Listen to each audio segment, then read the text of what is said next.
고려사를 나가 볼 건데요. 우리 13강부터 그리고 14강까지 같이 한번 나가 볼 겁니다. 지난 시간에 13강을 살짝 나갔는데 이제부터는 본격적으로 고려사가 시작이 됩니다. 우리가 지난 시간까지 뭐 선사시대, 고구려백제, 신라, 삼국시대, 남북국시대, 거기에다가 후삼국시대까지 해가지고 너무 외울 것도 많고 시험 보느라 너무 스트레스 많이 받았었죠, 여러분. 근데 이제는요, 고려사 매우 즐겁게 나가볼 수 있습니다. 고려사는요, 약 500년간의 역사야. 1392년. 건국은 언제야? 918년부터 1392년이면은 거진 한 500년의 역사죠.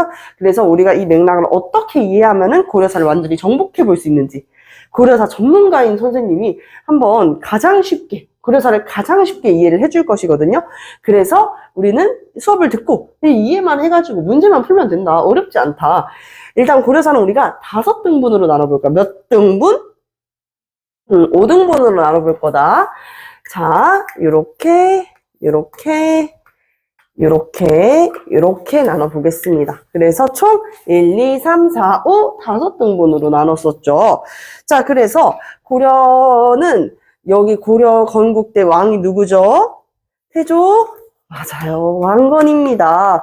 왕건부터 6대 왕이었었던 성왕 때까지로, 성종까지로 나눠 볼 것이고요. 그리고 요때 좀 커다란 사건이 일어나는데 무슨 사건이었냐면 무신들이 정권을 변화시키는 무신정변이 일어나게 된다. 무신정변. 자, 무신이면은 학문에 뛰어난 관료였을까? 아니면 무술에 뛰어난 신하였을까? 무술이죠. 그쵸? 학문에 뛰어난 신하는 우리가 문신이라고 합니다. 타투 말고요. 문신이라고 이야기를 하는데 무신은요. 무예에 뛰어난, 무술에 뛰어난 신하였었다라고 볼 수가 있겠습니다. 자, 그리고 나서 요때 이제 몽골이 계속 우리한테 침입을 한단 말이야. 그래서 약 100년 동안이에요. 1170년부터 1270년 동안 이제 무신들이 집권하던 무신 집권기였었는데 이 사이에 큰 사건이 하나 일어나요. 몽골이 계속 침입을 하게 돼서 우리는 몽골과의 장기적인 항쟁을 위해 가지고 수도를 잠시 옮기게 돼요. 그래서 강화도로 수도를 천도하게 된다. 이것을 4글자로 강화천도라고 이야기를 한다. 자, 근데 그로부터 이 몽골에 맞서가지고 계속이나 우리가 정말 6차례, 7차례 계속 싸우게 됐지만 결국에는 이제 삼별초의 항쟁 끝에 여몽연합군, 고려와 이 몽골이 같이 연합을 해가지고 끝까지 몽골한테 저항하려고 했었던 세력들을 저지하게 됩니다. 그러면서 수도를 다시, 고려의 수도는 어디라고 그랬지? 맞아요. 개경이라고 그랬었죠. 그래서 개경으로 다시 수도를 천도하는 개경한도까지.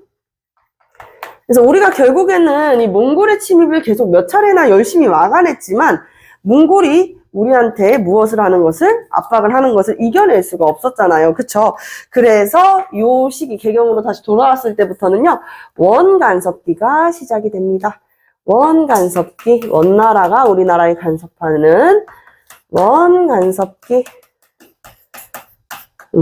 원간섭기.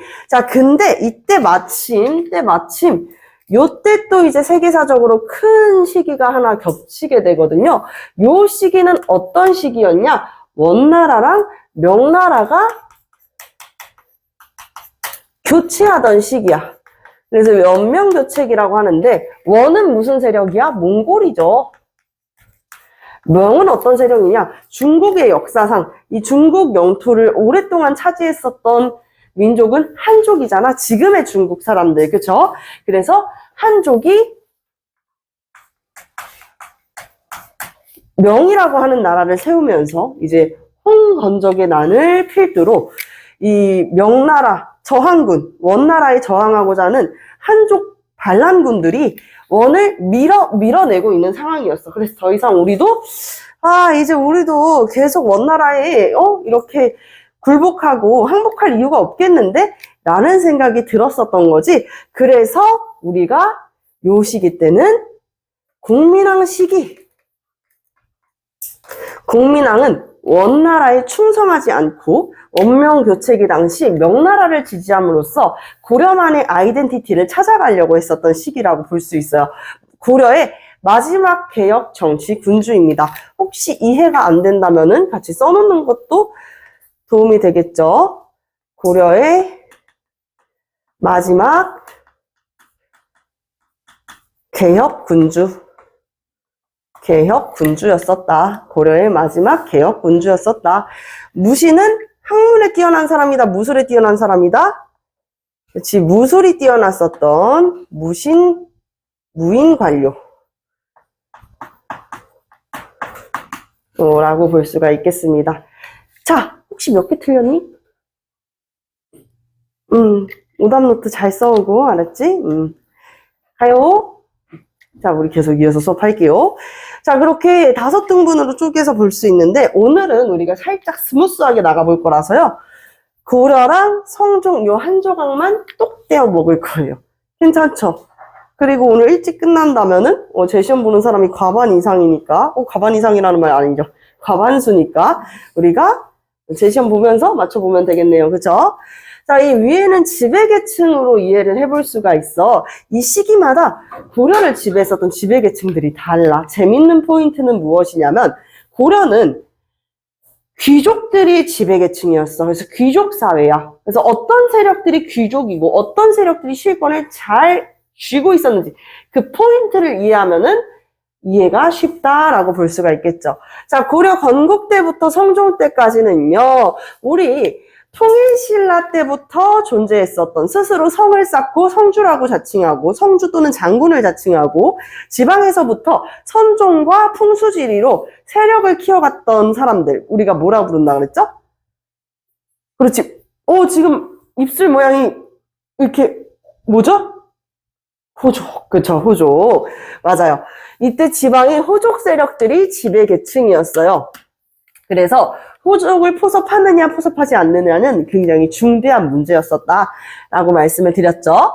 자, 그리고 성종 때부터 무신정변까지는 이 호족 세력들이 계속 하나의 관직을 차지해. 무엇을 통해서? 이것도 선생님이 오늘 설명을 해줄 텐데 음서라고 하는 제도를 통해서 음서라는 제도를 통해 가지고 한 사람이 한 집안이 계속 이제 실권을 장악하는 한 관직을 장악하는 거야. 그러면 이렇게 되는 사회 무슨 사회가 될 수 있다? 문벌귀족 사회가 될 수 있다. 특정 집안이 잘 나가는 문벌귀족 사회가 될 수 있다 라고 말씀을 드릴 수가 있겠습니다. 자, 그리고 무신정변부터 개경환도 때까지 이 시기는 무인 관료들이 뭐를 했다 그랬어? 정권을 변화시켜가지고 실권을 꽉 쥐었었다 그랬지? 그래서 왕을 앉혀놓고 특히 최씨 무신집권기가 상당히 길었었거든. 그래서 이렇게 특정한 무인들이 실권을 장악했겠구나. 그럼 여기에서 잘 나가는 사람은 누구겠어요? 맞아요. 무신집권기. 무신들이 정권을 꽉 쥐고 있었다라고 볼 수가 있는 것이죠. 자, 그리고 개경함도 때부터 이 원간섭기 때까지는 우리 일제감정기를 한번 떠올려 볼까? 일제감정기 때 그렇다고 해가지고 우리가 원나라로부터 식민지배를 당한 건 아니야, 얘들아. 자, 우리가 그 일본한테 강제로 점령당했었던 아픈 기억이 있지? 이때 우리나라 사람들이 가장 싫어했었던 우리나라 사람들은 누구였겠어? 그렇지, 매국노. 우리가 흔히 친일파라고 부르지. 그치? 나라의 위기 상황인데 이때가 기회다. 오히려 역으로 기회라고 생각하면서 일본이랑 친하게 지내려고 했던 세력들. 우리가 흔히 친일파라고 불렀잖아. 자, 이렇게 나라가 거의 이제 계속 원의 간섭을 받고 있는 상황인데 이때 옳다커니 하면서 원나라, 몽골한테 잘 보이려고 몽골 뒤에다가 빨대를 꽂고 쪽쪽쪽쪽 피를 빨아먹던 세력들이 있었으니 우리가 이들을 친원파 또는 권문세족이라고 부릅니다. 권문세족이라고 부릅니다. 이해되셨을까요? 자, 근데 이런 친원 세력들을 누가 다 척결을 하려고 그랬었냐? 바로 이 인물이죠. 공민왕이 뿌리째 뽑아버리려고 했어요. 야, 너네들은 친원 세력들 왜? 이 공민왕 자체가 펼쳤었던 정책이 뭐라 그랬어? 반원 정책이랬잖아. 반대한다. 어디에? 원나라에. 그러니까 원나라랑 친하려고 하는 사람들은 뽑아냈겠지. 그치? 그래서 친원 세력들을 뽑아내. 그리고 새로 등용하는 세력들이 있었으니 새로운 학문을 연구한다 라고 해가지고 요 세력을 신진사대부라고 합니다. 신진사대부. 오케이? 이해 괜찮죠? 자, 근데 이 신진사대부들도 두 파로 나눠볼 수가 있어. 공민왕이 죽고 나서부터는 공민왕 끔찍하게 살해가 당합니다. 이 척수가 진짜 사방팔방으로 진짜 튀길 정도로 끔찍하게 칼에 찔려가지고 살해를 당하는데요. 그 이유도 여러분들 알아가면 참 재밌겠죠. 자, 요 신진사대부들이 공민왕 죽고 나서부터 파가 갈리는데 고려는 망했어.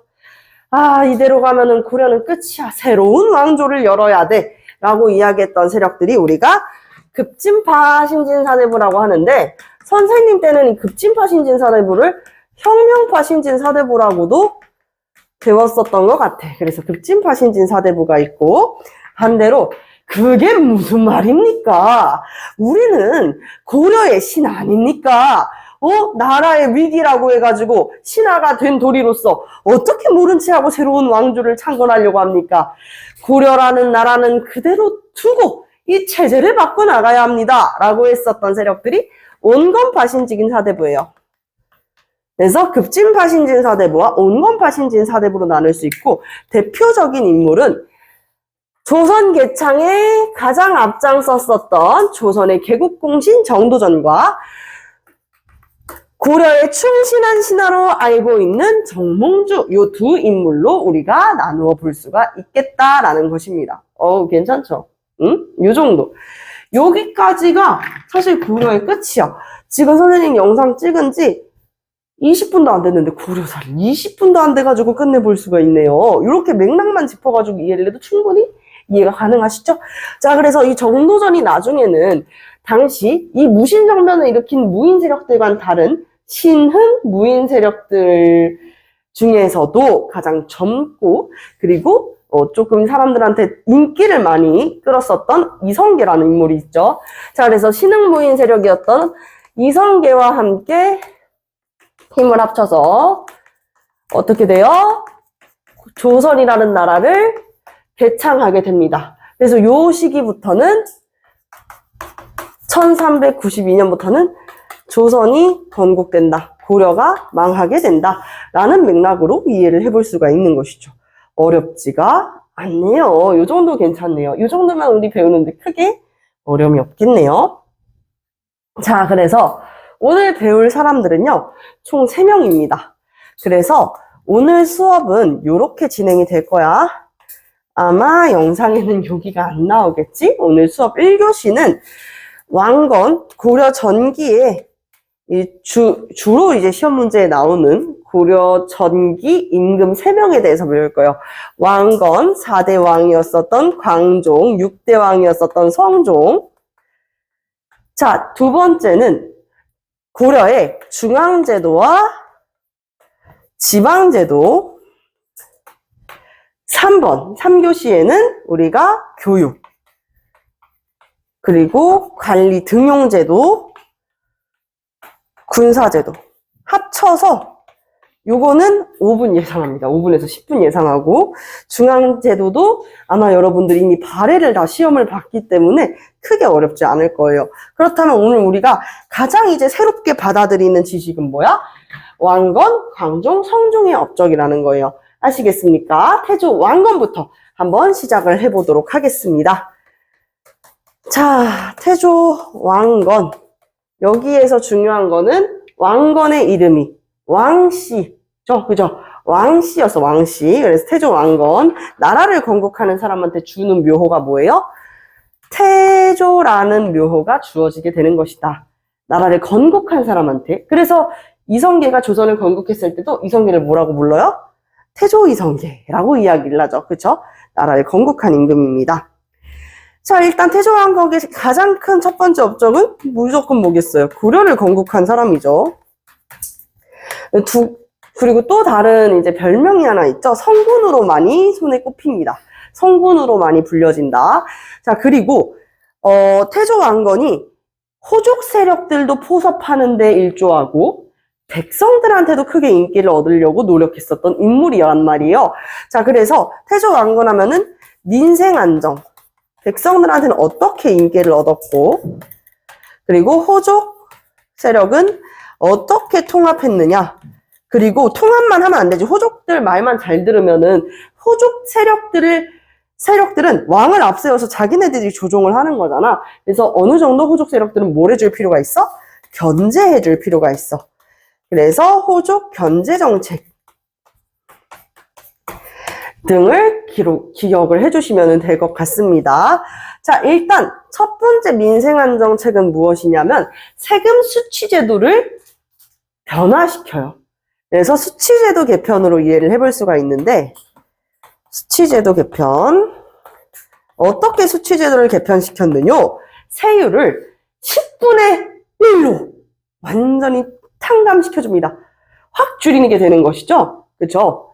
자, 그래서 원래 있잖아. 사람들이 가장 좋아하는 지도자는 누구야? 반대로 사람들이 정말 이 사람만큼 못 살겠다. 나 이 대통령 싫어. 나 이 왕 싫어. 국민들이 가장 싫어하는 그런 지도자는 누굴까요? 경제를 말아먹는 사람이야. 그치? 우리 역사적으로 봤을 때 진짜 정말 악랄하다라고 불려지는 사람들을 보면은 경제를 말아먹어가지고 그렇게 사람들한테 민심을 잃는 경우가 있고, 아무리 조금 가혹하게 통치를 하고 전제 정치를 꾸려가도 경제를 잘 살리면은 또 시간이 지나가지고 되게 고평가를 받는 인물들이 있단 말이지. 자, 그래서 사람들이 경제라는 부분에 있어가지고 굉장히 예민할 수밖에 없어. 근데 우리 태조 왕건은 일단은 백성들의 무엇부터 탕감을 해주는 거예요? 세금을 대폭 줄여주는 거예요. 그래서 세율을 10분의 1로 낮췄다, 줄여주었다 라고 볼 수가 있겠고, 두 번째가 굉장히 중요합니다. 두 번째는요, 민생 구제책으로서 실시를 했었던 것인데 바로 흑창이라고 하는 것을 설치해요. 흑창을 설치한다. 선생님, 이 흑창이 뭘까요, 대체? 흑색 창고. 자, 흑창은 여러분들 우리 다 이제 전범위 양국사니까 앞서가지고 고구려 백제 신라 때부터 다 배웠었잖아. 그치? 자, 고구려의 왕 중에서 우리가 유리왕도 배우고 태조왕도 배우고 그 다음에 배웠었던 왕 혹시 기억나? 나라를 하늘처럼 높이신다? 고국천왕. 기억해주니까 내가 너무 눈물이 날 것 같네. 고국천왕 때부터는 뭐 이제 왕위 계승이 이제 형제 상속이 아니라 부자 상속이 되고 막 이런 이야기들이 있었는데, 고국천왕 하면은 나라를 하늘처럼 높이시는 백성들한테 인기가 굉장히 많았었다는 건데, 백성들한테 큰 인기를 얻었었던 제도가 하나 있어. 그게 뭐였었지? 진짜 대박인데 이거 진짜 그렇지. 와, 이거는 선생님이 선물을 주지 않을 수가 없다. 기억해줘서 아주 고맙다는 의미로 선생님 모셔놓은 떡을 드리도록 하겠습니다. 이 세계사 친구들도 한 번씩 다 받았어요. 바로 진대법이에요. 기억해줘서 고맙다고 고국천왕님께서도 웃고 계실 거야, 하늘에서.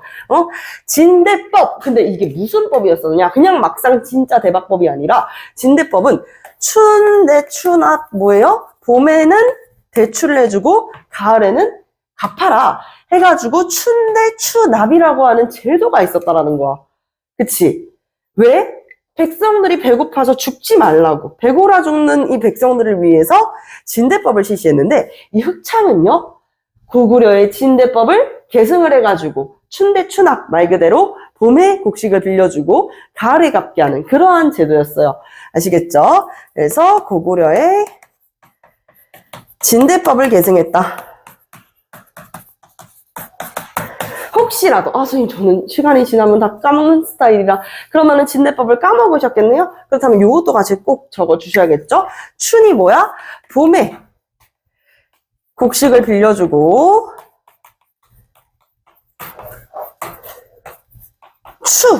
추는 뭐야? 가을에 곡식을 갚아라 라고 하는 제도가 바로 춘대추납이 되겠습니다. 혹시 몇 개? 오늘부터 잘 싸우시고요. 조심히 들어가십시오.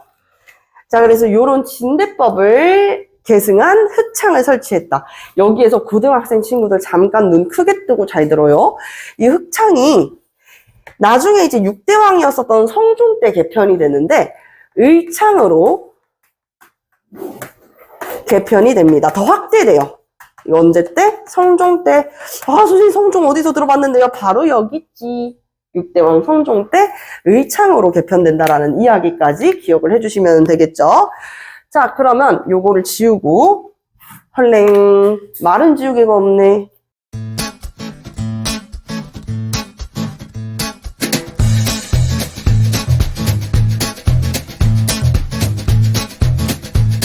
학원으로 전화 주세요.